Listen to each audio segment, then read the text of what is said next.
சொல்லி கொடுப்பாரு, கத்துக் கொடுப்பாரு. இது ஒரு அனுபவம். ஆனா கூட்டி வருகிறது எதுக்குன்னா, இன்றைக்கு நம்ம மற்றோடு இணையும் போது ஒரு பெரிய அசைவை மாட்டோம். அப்ப பேரு சிறைச்சாலையில இருக்கிறாரு.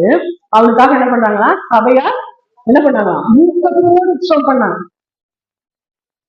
ஊக்கத்தோடு ஜெபம் பண்ணாங்க. ஏன்பா பேரு அனுப்புங்க, பேரு வந்தா நல்லா இருக்கும், பேரு வரணும். இப்படிலாம் நம்ம ஜெபிச்சோம்னா ஆண்டவர் பிரியப்படவே மாட்டார். நம்ம ஜெபம் எப்படி இருக்கணும்னா ஊக்கமா இருக்கணும், பாரம் இருக்கணும். நான் ஒரு சிறைச்சாலைக்கு வந்து எப்படி இருக்கும், அந்த மாதிரி ஒரு பாவத்தோட ஜெபிக்கணும். அப்ப அப்படிதான் ஜெபிச்சாங்க சபையா. இன்னைக்கு நாங்க இருந்து எப்படி இருக்கோம், அப்ப சிறைச்சாலை எவ்வளவு கஷ்டப்படாதோ, அங்க என்ன அடிவாங்க, எப்படி இருப்பாங்க ஆண்டவரேன்னு சொல்லி அவங்க எல்லாம் கண்ணீரோட பாரத்தோட ஊக்கமா ஜெபித்தாங்க. தேவன் என்ன பண்ணாரு, அந்த இடத்துல கிரியை நடத்தினார். அப்ப இன்னைக்கு ஒரு மனமாக நம்ம கூடி வர்றது, ஒரு மனமாக நம்ம துதிக்கிறது, இன்னைக்கு ஒரு மனமா என்ன பண்ணணும், ஜெபிக்கணும். ஒரு மனம் இருக்கணும். அப்பதான் அந்த ஜெபத்துல நம்ம பலனை பார்க்க முடியும். ஒரு காரியம் செய்யறோம், எல்லாருக்குள்ள அந்த ஒரு மனம் இருந்தா அதனால